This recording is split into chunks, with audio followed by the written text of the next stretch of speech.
Oleh karena kemurahan Tuhan ku ada sampai hari ini.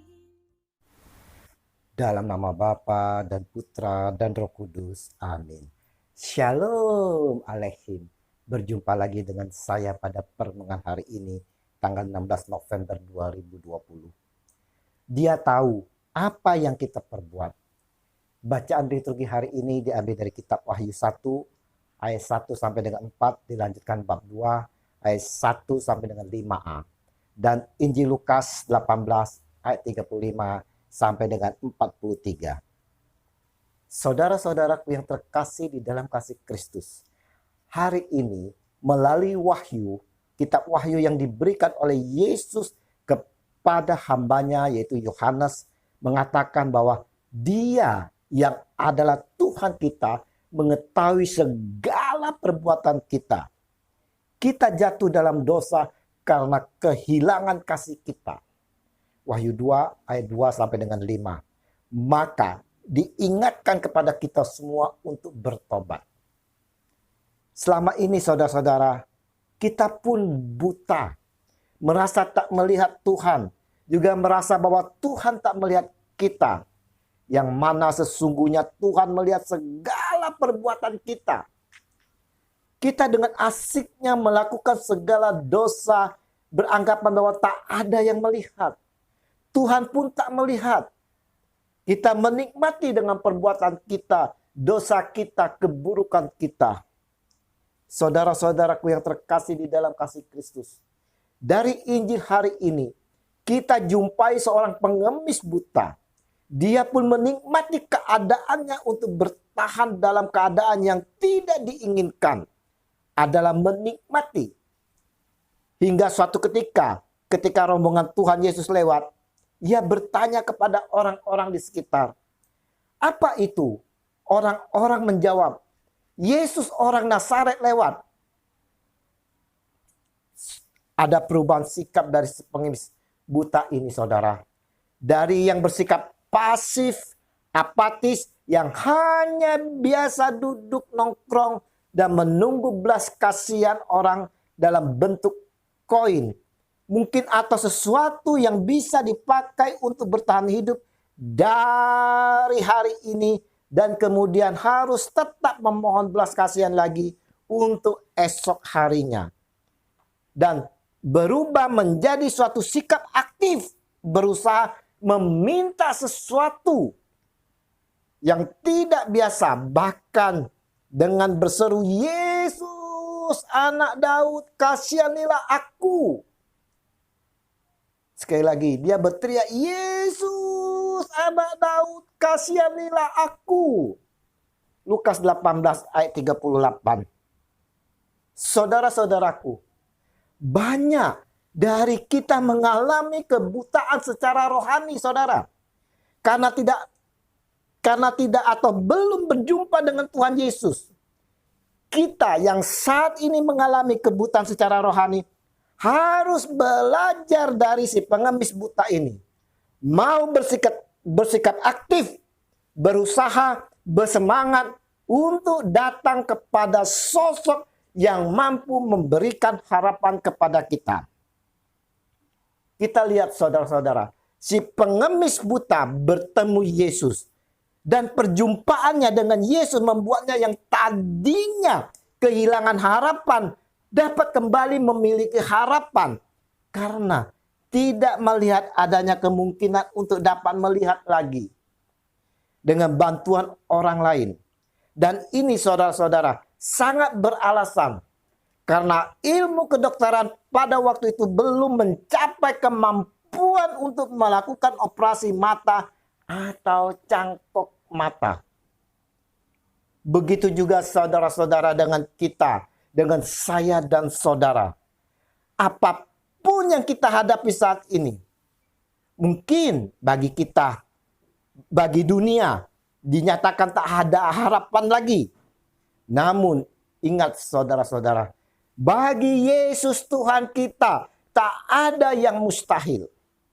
Kita lihat saudara, si pengemis buta yang berteriak memohon belas kasihan dari Yesus. Yesus, Yesus, anak Daud, kasihanilah aku.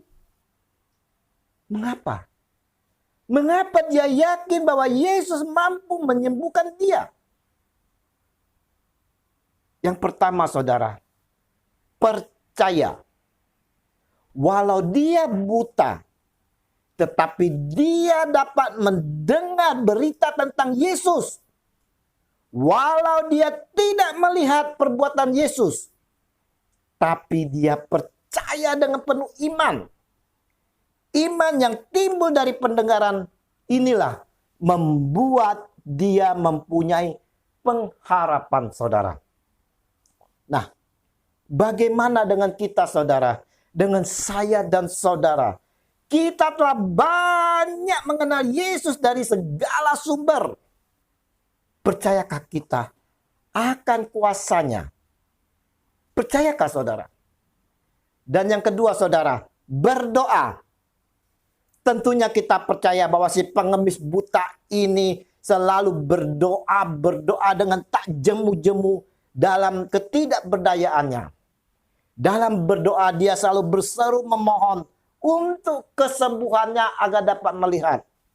Dan ketika Yesus lewat pun dia berseru memohon kepada Yesus. Bagaimana dengan kehidupan doa kita, saudara? Adakah kita juga selalu berdoa dengan tak jemu-jemu, saudara? Melalui doa, kita menyerahkan hidup dan keadaan kita kepada Tuhan, saudara. Dan mempercayainya untuk bertindak menurut waktu dan caranya. Kita dapat selalu datang kepada Tuhan melalui doa. Dengan mempercayai hikmat dan kepeduliannya bagi kita. Kita perhatikan, saudara, reaksi Yesus setelah si pengemis buta itu dekat padanya. Tanyanya, apa yang kau kehendaki supaya aku perbuat bagimu? Jawab orang itu, Tuhan, supaya aku dapat melihat. Lukas 18 ayat 41. Kita lihat, saudara-saudara, tidak seperti biasanya Yesus bertanya seperti ini. Tapi kali ini dia bertanya untuk melihat kesungguhan dari hati si pengemis yang buta itu. Yesus butuh keteguhan hati, iman yang kuat, kepercayaan yang sepenuhnya terhadap dia. Nah, saudara-saudara, apakah kita mempunyai keteguhan hati yang besar terhadap dia? Tuhan Allah kita yang punya kuasa. Adakah kita memiliki iman sepenuhnya kepada Dia? Melalui renungan hari ini, saudara-saudara, mau mengingatkan kepada kita semua, kepada saya dan saudara, bahwa Dia yang berkuasa, Tuhan kita Yesus Kristus, mengetahui segala perbuatan kita. Apapun yang dilakukan kita, Dia tahu, saudara. Maka bertobatlah, saudara. Bertobatlah. Seperti Wahyu ingatkan. Sebab itu, ingatlah betapa dalamnya engkau telah jatuh. Bertobatlah. Dan lakukan lagi apa yang semula engkau lakukan. Jika tidak demikian, aku akan datang kepadamu. Dan aku akan mengambil kaki dianmu dari tempatnya.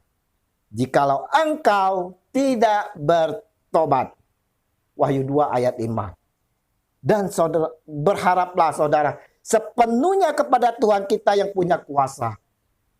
Percaya akan Dia dengan penuh iman. Dan berdoalah senantiasa, saudara-saudara, dengan tanpa jemu-jemu, saudara. Dan bertobatlah, saudara. Bertobatlah, saudara. Bertobatlah. Amin. Dalam nama Bapa dan Putra dan Roh Kudus. Amin. Shalom.